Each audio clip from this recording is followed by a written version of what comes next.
worlds. Yeah, yeah, There's I know. Parallel society to corporate society.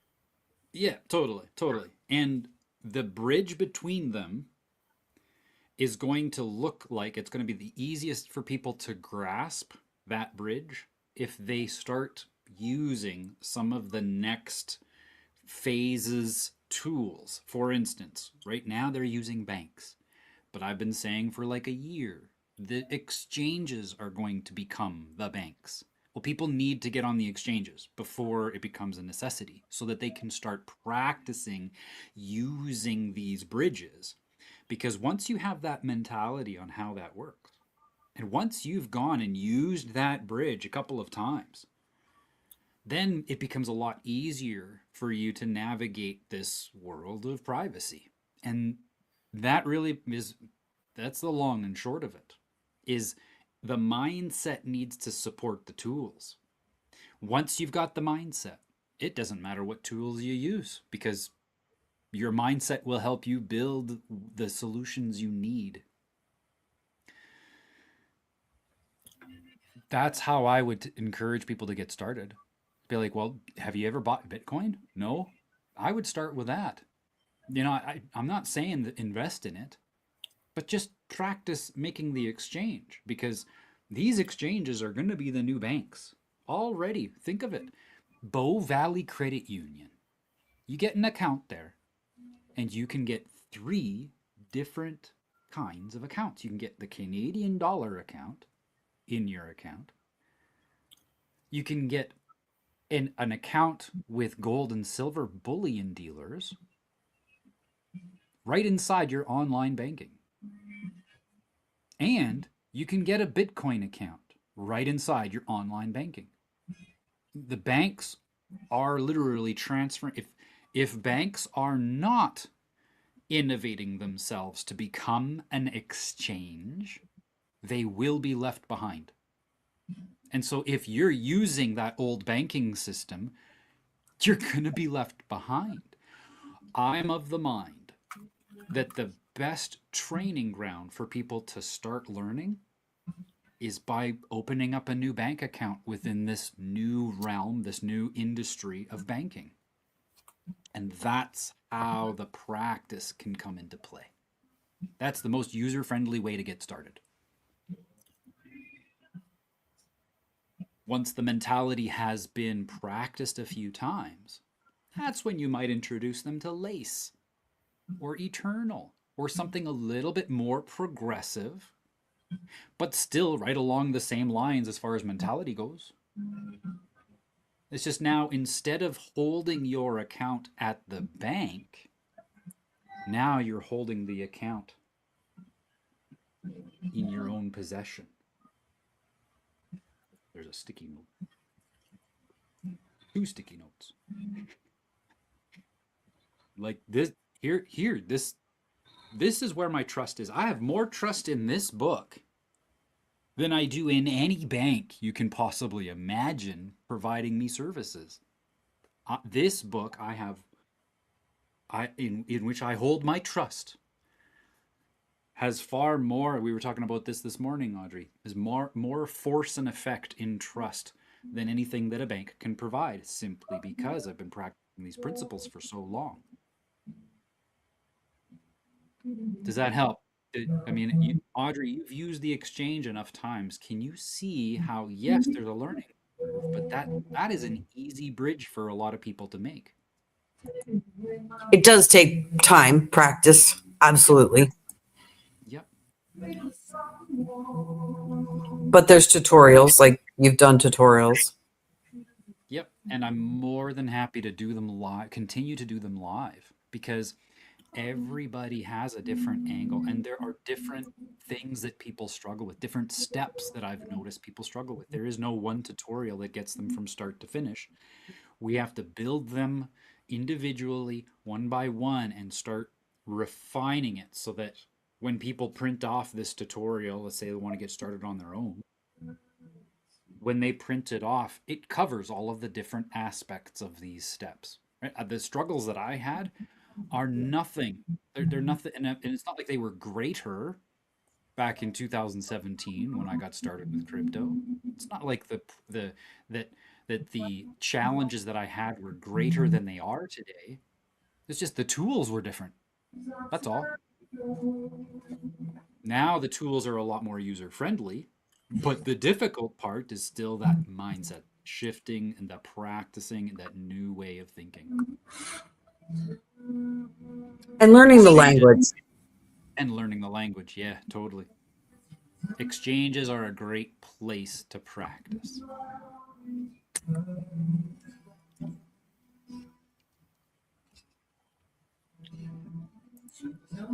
That's why we were talking about the maxims this morning Yep. as well. And knowing what our maxims are of law. Yep. Be awake to the law. It can't help you otherwise. Be awake to which? The law? Just say this. Just say the saying, law. Paul. Just say the saying. The maxim is, it is the awake, not the asleep, who the law assists. This is actually the Latin. I have it saved. It is the awake. That's what vigilantibus means. The awake. Non dormentiibus. Dormientibus. That is the dormant, the sleeping. Jura is law, and it's pronounced jur. You can say j, and then subvenient, serves. So it is the awake, not the asleep, who the law can serve or assist. And that is a maxim of law. This statement has more force and effect in law than anything that can be invented by any corporation that has a company logo that's commonly referenced as a flag.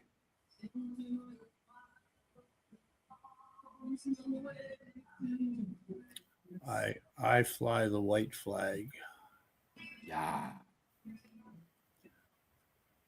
I'm going to get one of those Euler flag posts, I think, that you put on your window. I'll take that Euler flag off and get a white one by 9 inches by 18 or whatever.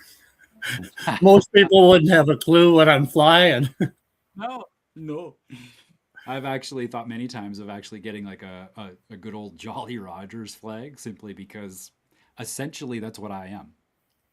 I'm a pirate. I plunder the high seas. You think about that. I plunder the high seas all the time. Why? Because all of those ships are laden with the slave master's goods. And I plunder them and I redistribute. I'm like a Robin Hood at seas. I plunder those ships and I transfer all of that wealth back to land-based beings who operate under land-based laws, because the laws of the sea are simply pretend.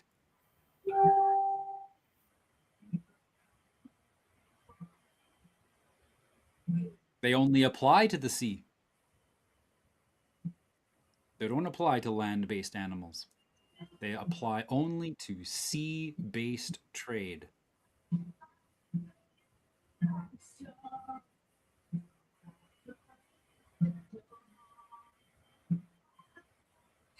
And the other thing we were talking about this morning, Paul, is the mindset, the awareness, the realization. Mm-hmm.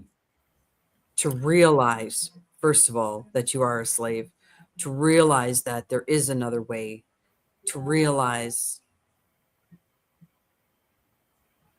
that we can get out of that system and be able to actualize our own sovereignty, our own responsibility, really. Yes. That realization, I love that word, because what is it? The tokenize simply means to make it into a token. Realize simply means make it real. The fact of the matter is we are already sovereign. We don't have to go and get it. We don't have to go and fight for it. We don't have to cross the right I's or dot the right I's or cross the right T's. It's something that is by nature already present. That's why it's unalienable. You can't be separated from it it's impossible. Only because we haven't realized that sovereignty, we haven't exercised it, we haven't made it real within our own lives, is why we are blind to that truth. This is why I just love the fact that Canada is defaulting, because it's going back to the way nature designed it. It's defaulting, going back to the original state before there was any state at all. It's a beautiful thing. Oh no, Canada's defaulting. Now what are we going to do? Our national debt is going to go. Well, yeah, it's all fraud. And in fact, it's called odious debt. When you look at how internationally nations have been formed, whenever this kind of thing happens, it's very simple. The nation defaults, goes back to nature. And all of that debt is called odious debt, meaning the people don't have to pay for it. So it's not like when Canada defaults, it's going to cost the people a bunch of money. They create that fear propaganda and they have it running in currencies all over the land. Oh, it's a terrible idea to not have this entity capable of destroying life without any recompense or remedy. It's not safe to have a world where our governments are not capable of committing mass murder. Like, it's just the most hilarious mentality. But that's what runs the system. They're dependent on people to have that fear of just how free they already are. When we realize how free we are, that is when a nation can be made free. You can't have a nation be free unless it's built by a free people.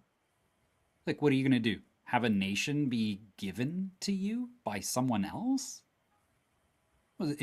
Is Trump going to make things better so that the conservative government of Alberta can,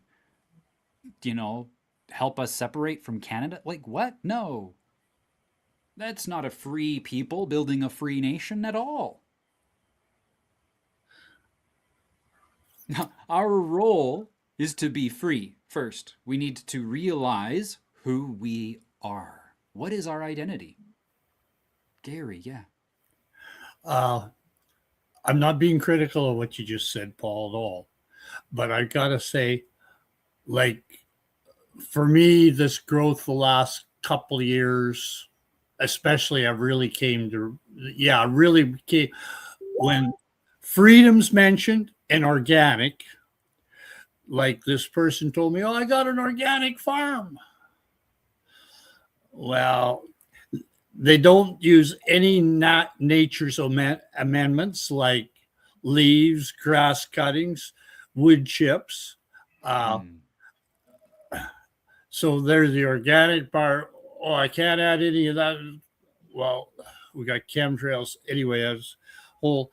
And then freedom, we just as women, be accountable and responsible and a truthful steward of the land and to the Lord versus, like I went to one meeting of the Alberta Prosperity Project, this redemption and whatnot. And I've known this guy for 20 years or more. and we hadn't seen each other for a few years. And he says, "We want freedom." Well, freedom's only a byproduct of being accountable and responsible. Yeah. That's what it is for me today. It's so true. And that word accountable, most people don't even know what that means. But when you are accounting yourself as a citizen, you are accountable as a slave.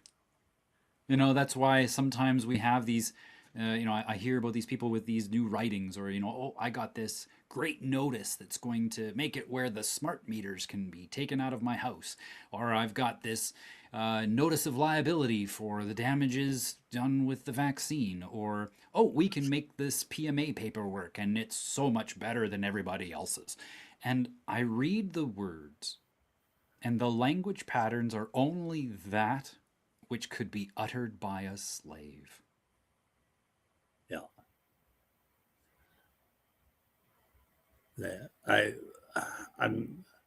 got to mention the name, like Life Force Canada. They're doing all this paperwork of theirs and making claims of their paperwork. They created it. They can fucking have it. It's just as fictitious as Canada's paperwork. Like, it's just as fictitious, all of it. Yeah.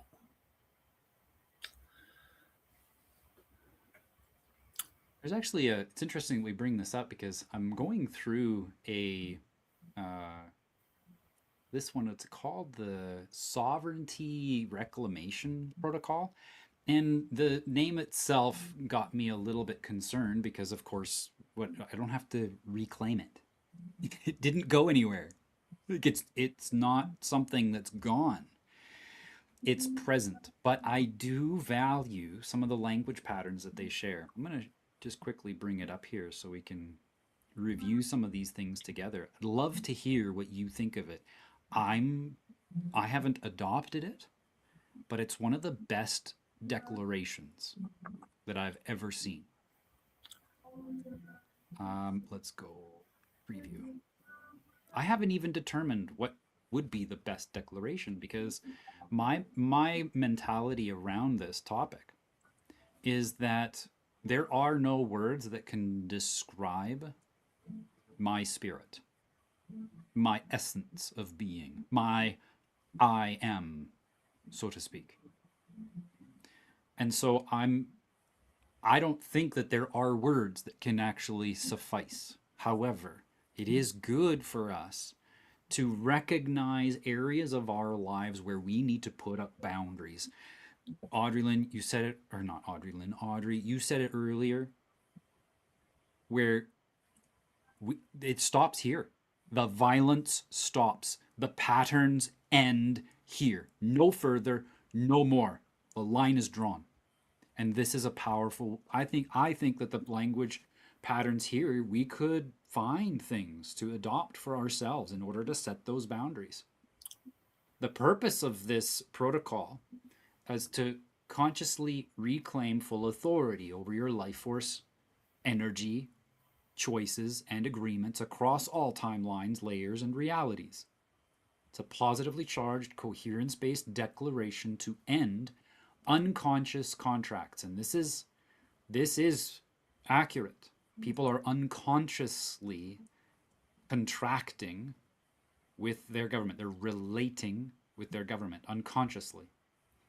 And restore your original sovereign signal rooted in source. So again, we're not restoring it. We're realizing it. We are making real the original sovereign signal rooted in source. And I would say here in source, but source is one aspect of our creation. There's another aspect that source doesn't really have much to do with, but source relies upon in order for its work to come to completion, in order for its work to come manifest. And that second root is the tree of life. Sorry, earth. I get the two confused all the time. And that, I believe, is one of the biggest disconnects that we have endured as humanity throughout the ages, is this we fall prey to the manipulation that earth is somehow dangerous, that nature is somehow a risk to us. And then that turns into the notion that we are a risk to nature. No, we've had enough conversations, even on these crazy market analyses, where we've touched base on that. No, this is a cyclical Earth, and we're going through yet another destruction. Humanity does not pose a risk to Earth. We are of it. In fact, the vessels that our core essence projects itself into in order to animate our will, this vessel is just really intricately manifested clay. That's all it is. In fact, the salts of the earth, there are 12 main salts that all other minerals are derived from. You can read about this in the book Salts of Salvation. Those 12 salts, in fact, correlate to the zodiac signs in that the month in which you were born, or the zodiac sign under which you were born, indicates a strength of that particular salt within your physiology. So you actually take on one of these core 12 mineral salts as a primary salt within your body. And they can attribute that to when you were born under those signs. Well, those 12 salts are the only salts that comprise the rest of the minerals of earth. That's why when Jesus said, "You are the salt of the earth," he wasn't kidding. We literally are simply made of 12 different minerals of salt. That's it. So that means we are of earth, rooted in earth and source. That source is that creative force. Earth is the manifesting environment in which that force may create. And so this physical body is simply a vessel with which we manifest the will of our spirit. What are your thoughts about that? And what do you see with language patterns? What do you like about some of this? What lands for you? Where do you see it apply?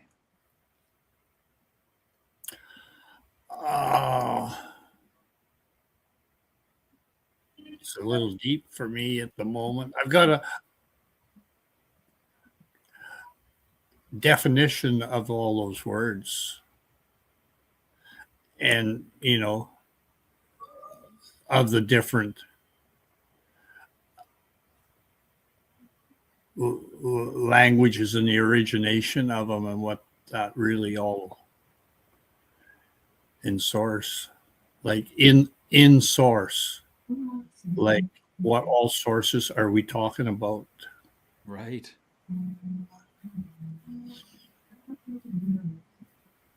What does that mean? If you could encapsulate that creative energy that made you, what are some of the language patterns that you would use? What do you associate with such a power?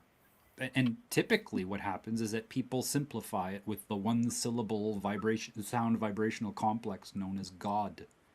They try to encapsulate that force with that word. And I think that it suffices in that most people recognize we're speaking of a higher force, something of higher consciousness that perceives all things beyond this three-dimensional realm. But for me, God falls short because even that, the word source, like you say, what does that mean? What does God mean? Because different people define that differently. But what for you? Because this is, again, whenever we're making these kinds of statements, whenever we're making declarations, It's important that you use the language patterns that make the most sense to you, that help you realize your sovereignty.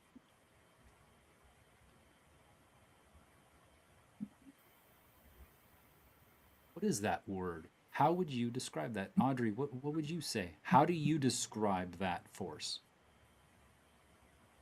Or source? Or God? Or supreme being?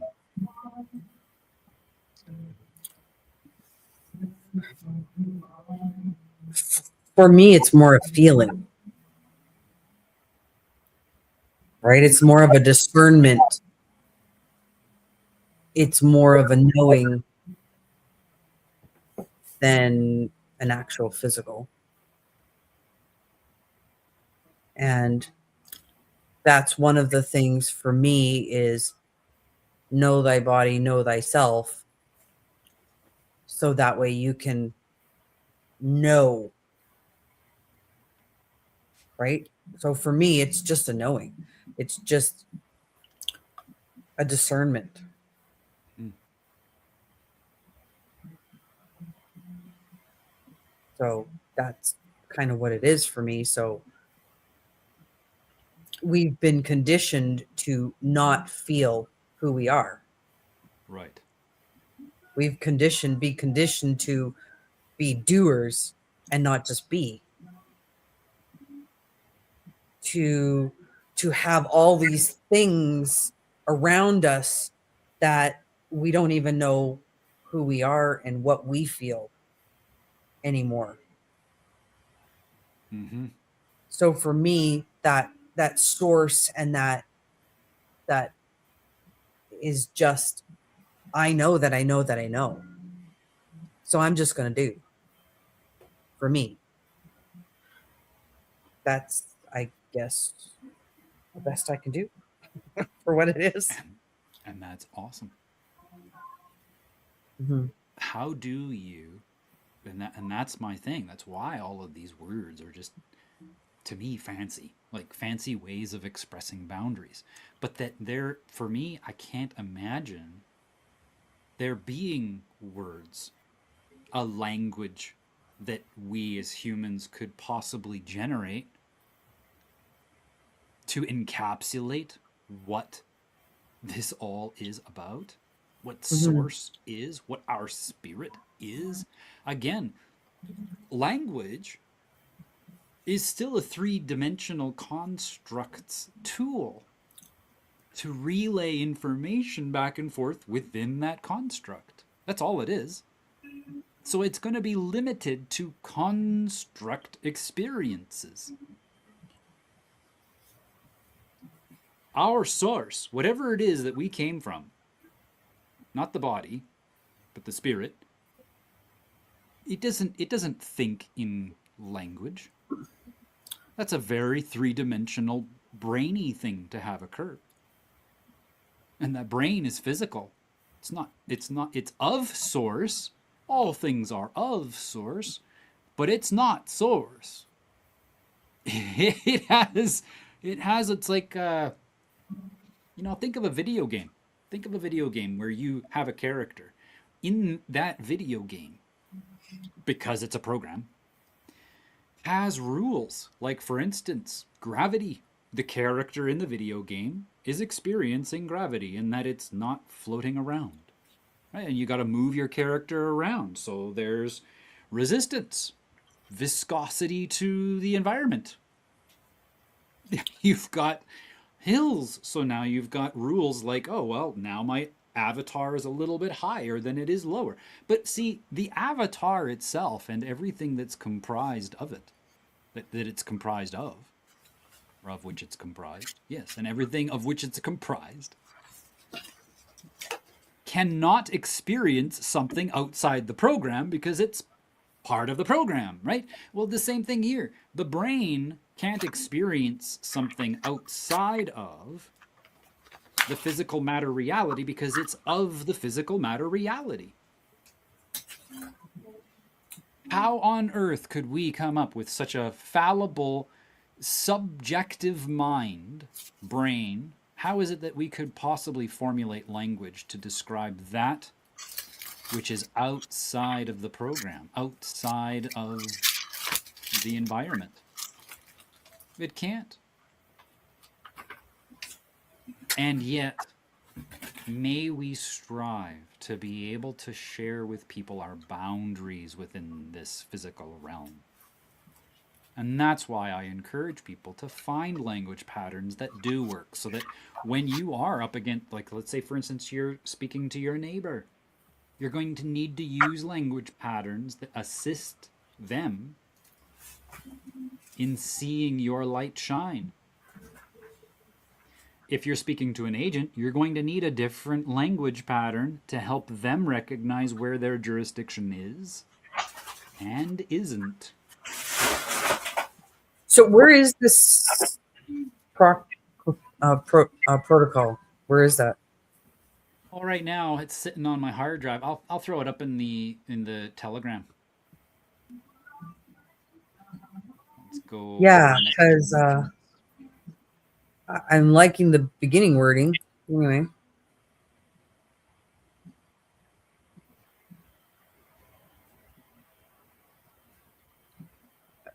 Okay.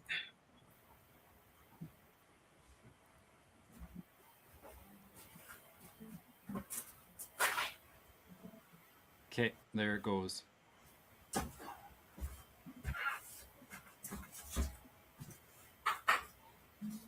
I actually got this from one of the Dragon Riders.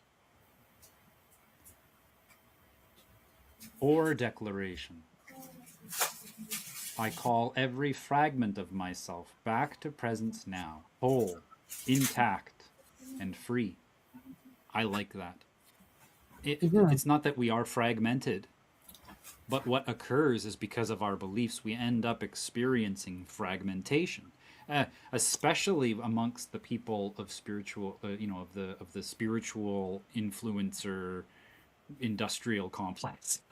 Because what they talk about is how we are mind, body, and spirit, and we've got to have an alliance between them all. And I've fallen to this. I used to talk about that a lot, and over the last year, I've steered clear of it because I don't have a clue what I'm talking about. The more and more that I learn about, the more that I learn about this natural state in which we exist, the more and more I realize, oh no, there is no separation. I've been living fragmented. Mind, body, spirit, that is one unit. It's not three separate units. We are the Trinity. We are a spirit. We are a mind, and we are a body. All three of them operating in complete unity. There is no separation. But we become fragmented because we end up putting our mind, our brain rather, into a position of thinking that these are different parts. Well, it's one part, three different aspects. I remember being given an object lesson sitting at the feet of the pastor that was ministering at the church where I grew up. And he was trying to describe the Trinity of God. And the best that he could come up with, and I applaud him for making the attempt, was he brought out an apple. And he said there are three parts to the apple. There's the core, there's the fruit, and then there's the peel. And those three parts comprise one apple.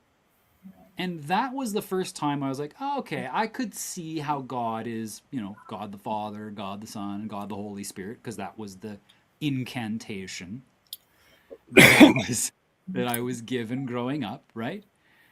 But today I'm looking at it and I'm like, oh my gosh, look at how distracted we've all become.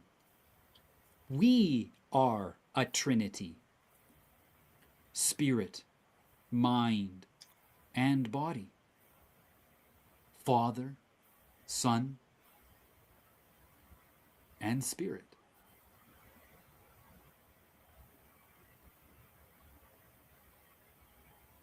So I like that. I like that.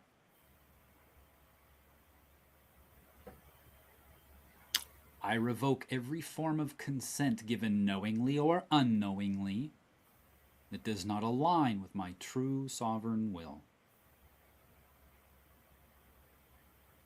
I affirm no being, system, story, or frequency has authority over me. My field is mine. My life force is mine. This was what we talked about yesterday in tokenization. My command is mine. I reintegrate all reclaimed power fully into my being, aligned with source and pure love. And again, I don't know how I would do that. I don't like it. Like, again, I get what they're saying, but for myself, I need to explore what language patterns I actually want to use here, because as soon as I'm using a proper noun like this, it's even capitalized, for crying out loud. That requires definition. How do I want to define that? I don't know yet. But I'm not going to use source. Pure love, I get that. That I get. That's a natural state of our being.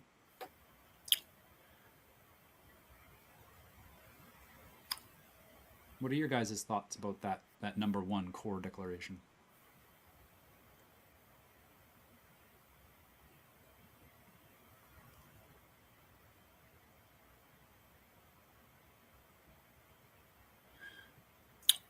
Well, that first line is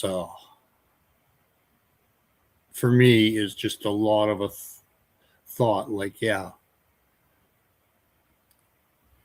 pure love in the white. I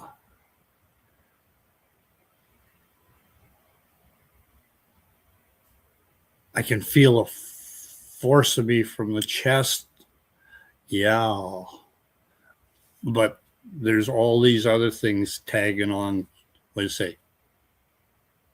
Tagging on my back or in the back of my mind from, well, not past experiences, but what I believed was true. Yeah. What I practiced in life 20 years ago, 10 years ago, even, was very far from my truth. And I didn't know any different. I thought I was, I knew me. And as more of this unfolds in me and learning and growing, like, versus assuming what a word means and the different possible scenarios there, or in a particular scenario, what they're meaning they're giving that word that they're bringing on to me, and then I just accept it as that. And if I'm going to be my own in my field, in my life force, and speak my own mind in that second last line, I'm a huge gap from that yet. But I've grown a lot too. I come from a pretty dirty spot, living from an ego and da da da da da. No doubt there's still an. I remember a guy saying to me 20 years ago, we're talking about ego, like easing God out. Yeah. But he says there's good ego. Well, I still can't see where there can be a good ego. I love this topic because, love itself is typically, regarded as an ideal, a place of authenticity, of peace, home, even where you have a sense of being at home, surrounded by people that you love and trust. And that the opposite is commonly referenced as hate. Oh, no, I hate that. That's the opposite of love. But Gary, this was years ago. Someone told me the opposite of love is not hate. The opposite of love is ego. And I'm of the same mind that there is not a good ego. However, I do recognize that being egotistical, as the nature of humanity is, it's incumbent upon us to select beliefs and choose forms of ego that are, in a sense, selfish, in that we have interest in ourselves with the recognition that we are to use that driving motivator in service to our fellow man, and that we can almost encourage ourselves along into a path of love by strategizing our capacity for ego.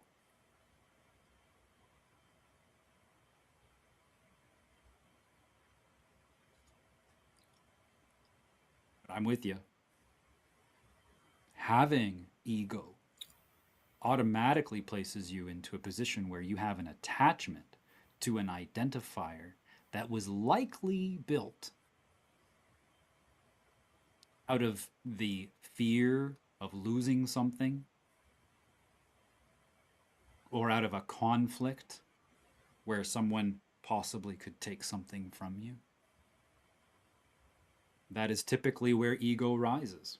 And so we simply must be on guard for that natural human experience to ebb and flow within this realm, because, the ego is strong.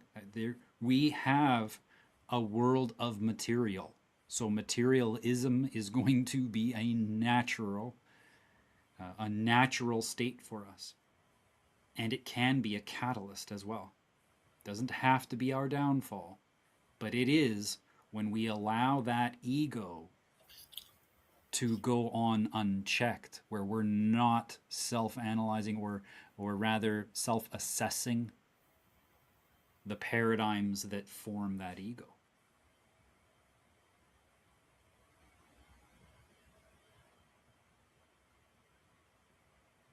Thank you so much for bringing that up. You aren't recording this, are you? I am, yeah. Might want to listen to it again. Yeah, of course, yeah. Good. I can't see where it's being recorded here, so I thought I'd ask. I've got to listen. No worries. We can get a recording of this? Yeah, absolutely. I'm broadcasting to YouTube right now, so you can check the replay there. But I'm also uploading. I haven't been yet, simply because I was focusing on the masterminds. But as time goes on, I'm going to be duplicating all of the market analyses so that they're on the website as well. But you can go to YouTube and watch the replay anytime. You like to put it like it's nice and convenient for us to get on YouTube, but you really like that being on YouTube? Yeah, I don't mind it, because I think it's going to be helpful, especially for people that want to share our community, because it's Yeah. a nice and easy access point. Trust me, like what I share on YouTube it's pretty mild. I have a couple of times gone off the rails, and I've gotten warnings from them about some of the stuff I've said, but I'm not super concerned about it. Okay. I just, and maybe I'm being paranoid, but this AI technology and gathering data, I just feel I'm feeding Lucifer more. Any data we can give them, or I can give them,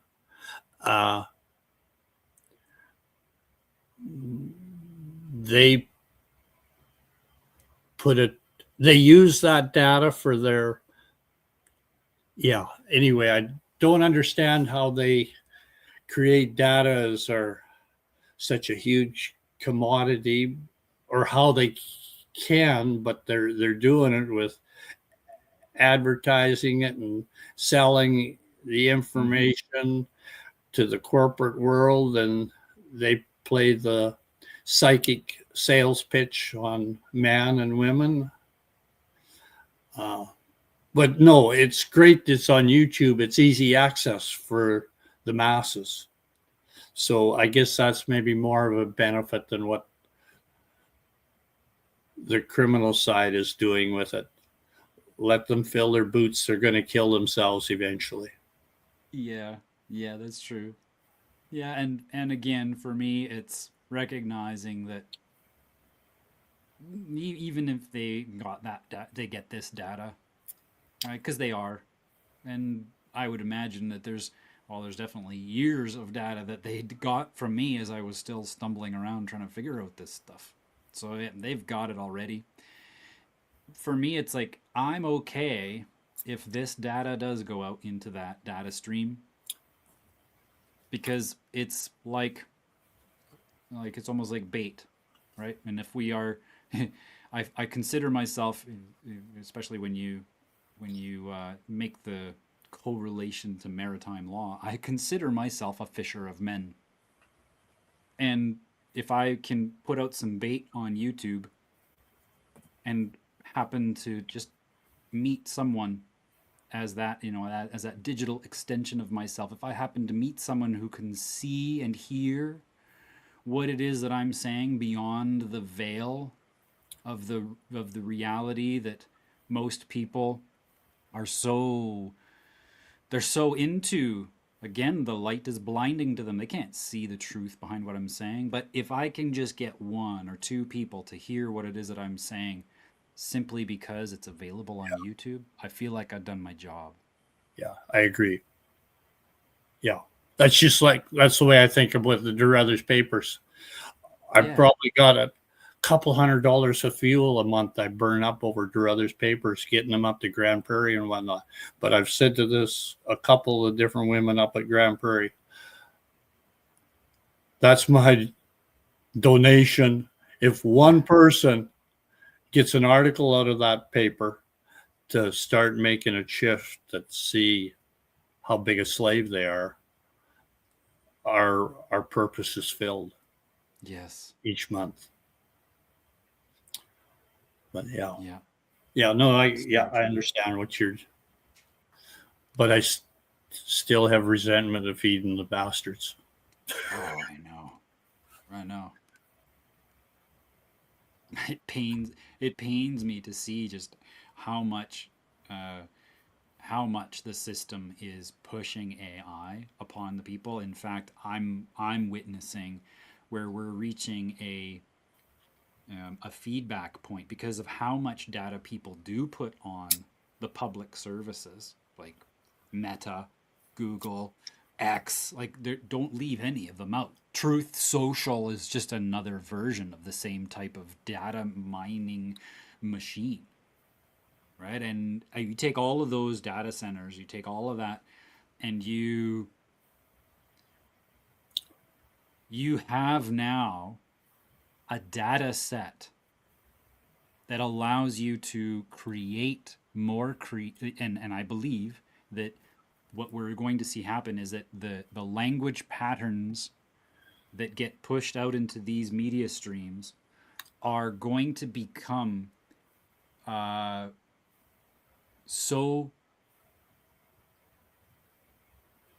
going to become such an intertwined and interwoven within the programming in general that it's almost like imagine, in the same way there are people now who are doing what's called vibe coding, and I'm playing around with it with my site simply because I'm not a coder, but there is a machine that knows how to push the buttons in the right order to produce code. And in the same way, that is allowing me to make leaps and bounds in that, where normally development of some of the features that I've added to my site, some of those features would take me 6 months to build. And I'm able to do it in a shorter period of time like that. In the same way, the elites are going to be able to program the masses in shorter periods of time, because they've now got a machine that can predictively tell them what language patterns to use in order to drive certain behaviors. We're seeing it right now in Minneapolis. Look what all of the violence and disruption, conflict that they're having to push and push and push on social media. It's because they know that what they've done with this AI is no different than what they did with the internet. It's just bigger, way more leveraged.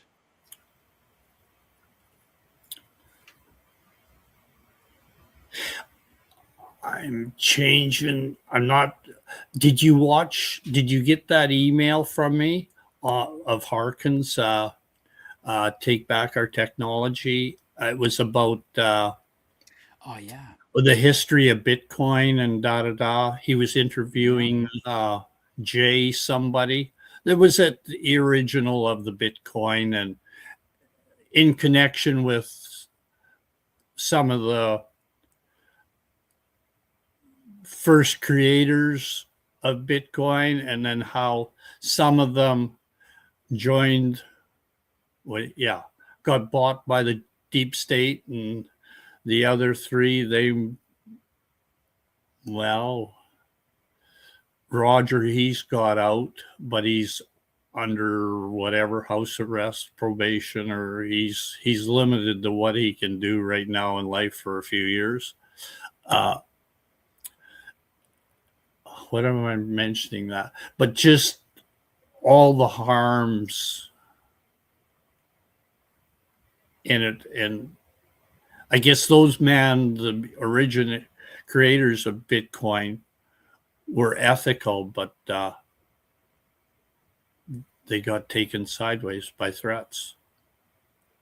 Yep. Wow. And Ian was showing me last month. There was a small, I think 2 or 3 developers in Canada that developed a type of Bitcoin wallet that would help onboard people into cryptos, but of course maintaining privacy. And they were arrested. And that whole thing is scrapped. That code is not allowed anymore. And in fact, if you want that wallet, you have to get it off of the dark web.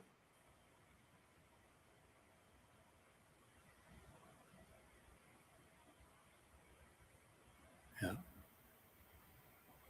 But see, there's a light to this as well.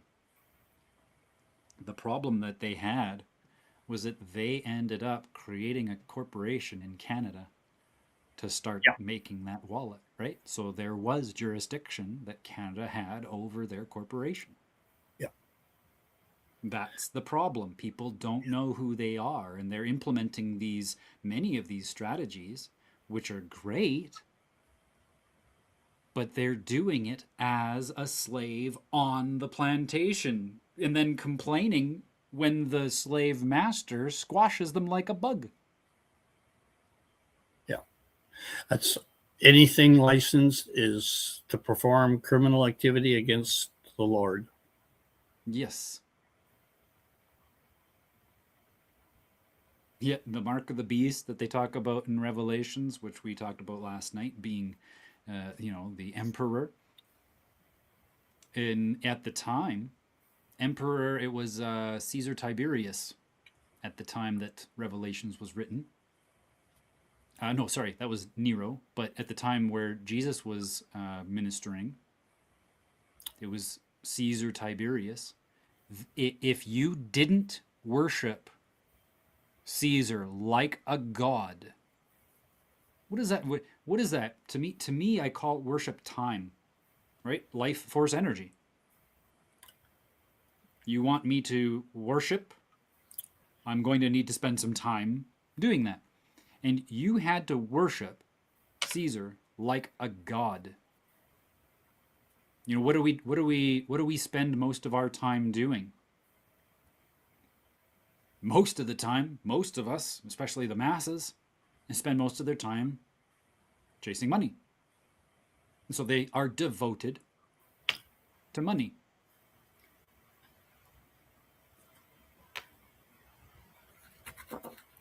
When they have the capacity to demand that we treat them like gods and give them all those attention tokens, that there is the trap. Just stop. Jump the fence. Audrey, it looked like you had something you were going to say. Yeah, I just put something in the, because you're talking about this it's almost like human and spiritual being. And I just saw this on one of the other Telegram groups that I was in, right? And it's the difference. Well, here's the difference. Average lifespan 79 years, immortal, legacy genes, replaceable genes, wears out, upgrades, right? So it's just like, what is it? Force focuses on form, focus on flow, right? Lives in the past and the future, lives in the now, right? So it's like the difference between a human and a spiritual being. Yep. Right? The detachment, or you're so attached, mine, you know? Yeah. Yeah. Rules great not even applicable in the spiritual being. Yeah. Yeah, exactly.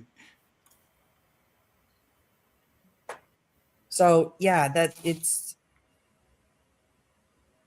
I as you were talking about it, I'm like, I was just looking through the other Telegram groups that I had, and this one came up. Mm-hmm. It was pretty cool.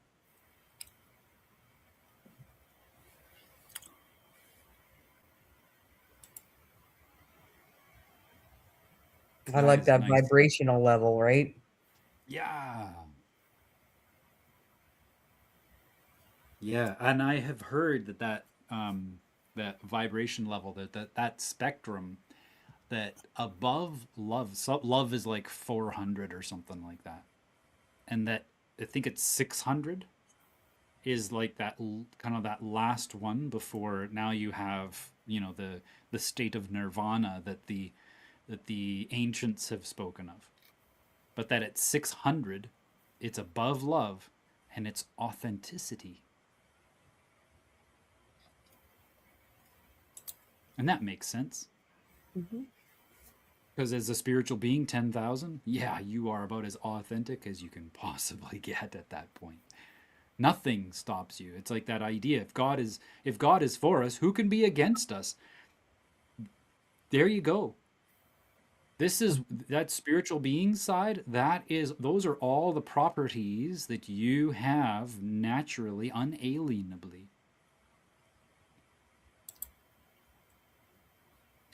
So I keep going back to this one book that I lost. I can't find it, and I can't remember the I can't remember the title or the author. All I can remember is I was reading it, and there was different levels.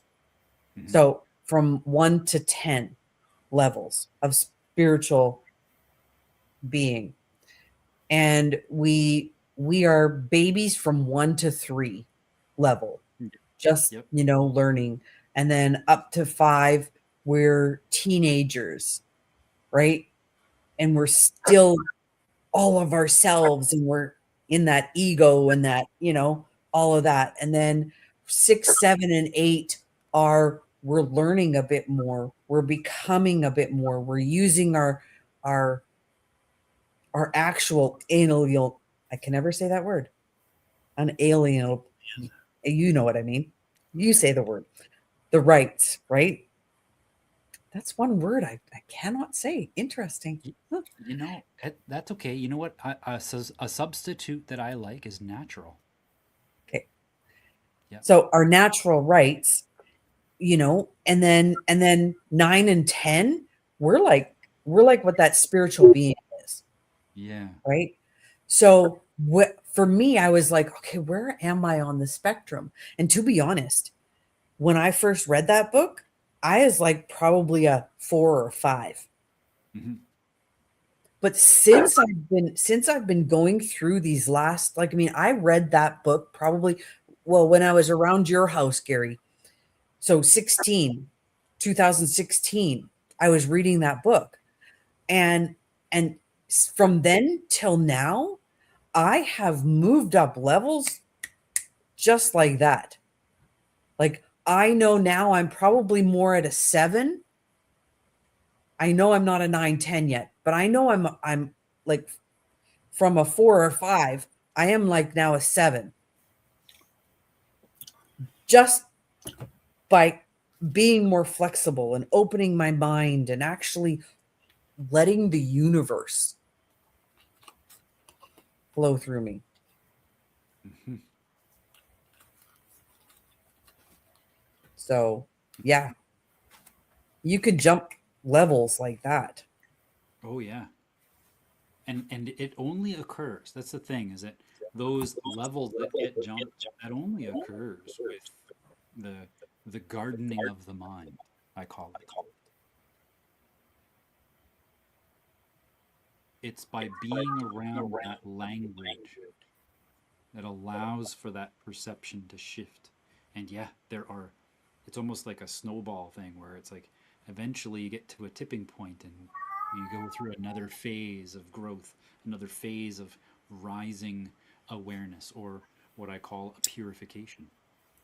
Because Mhm. what's happening is that those unserving paradigms become shed.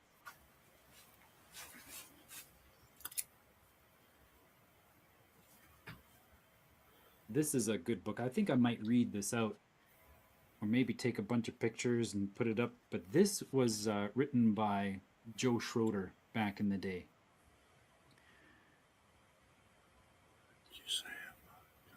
What you And this say one about here, about yeah, what you say about comes about. Mhm. And this one here was pivotal for me.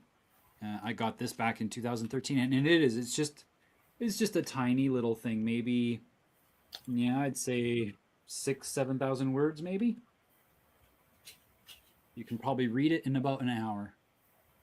And it's just 8.5 by 11 papers stapled together into the booklet. Very simple book. And this alone was provided me a foundation to recognize, ah, nah, now this made more sense, right? This is another good book. I read that one. Yeah, Sorry, yeah. what was the other book again? My bad. This one here, I don't think you can buy it, but Speaking to Oh, Storms, okay. I'll probably do like maybe a Next Gen Merchants, just a regular recording. I don't have to necessarily do it for a mastermind, but I might just read it out loud.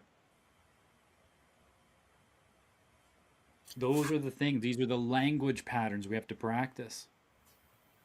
The language of I can, because we've been conditioned to say I can't, and that automatically becomes a limiting experience when we've got language patterns that just repeat I can't, I can't, I can't. And this is, I think, and, let me know what you think, but I'm I'm probably just going to go ahead and make this a mandatory thing eventually for next gen merchants. Let me show you what I did. In order for I don't know if this, you want to do the whole mandatory thing.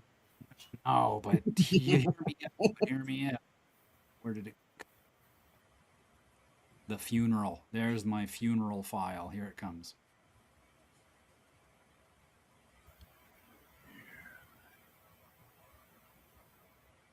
Mm. There was a lot of snow. That day was December 13th, 2011. And that's just off of 113th Street and 137th Ave. In fact, that power line that you see in the background runs along 137th Ave. Hmm. Yeah.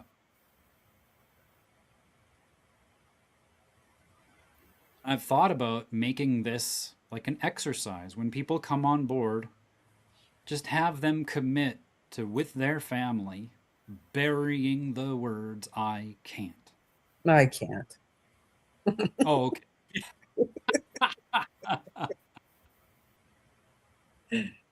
Oh. Another thing that I've played with in the past, and this is what in 2022 when I first started Next Gen Merchants at the very very first onset, I had it where if you paid and you wanted to get a refund, You simply had to send me a picture of you burying the words "I can't" with a tombstone like this.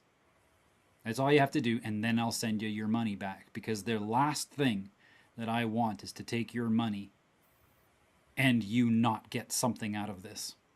So I'm going to give you your money back, but you got to show me that you buried those words. So do you still have that? I don't have the tombstone anymore, no.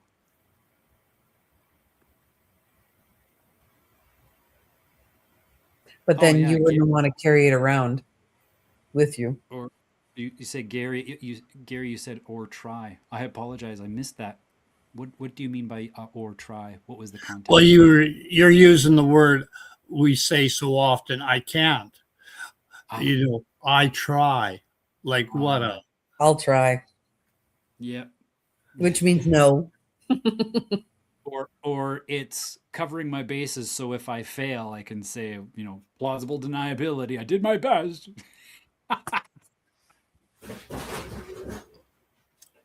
Yeah.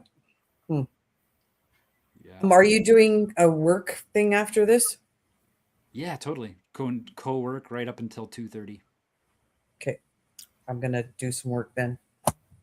Nice. Yeah, I'm gonna take a quick break. It's already 12:30. I'm gonna take a quick break and do a stretch, and I'll be back in like 10 minutes. I'll just In come this back. room? Yeah. Okay, I'm going to go and do some work. And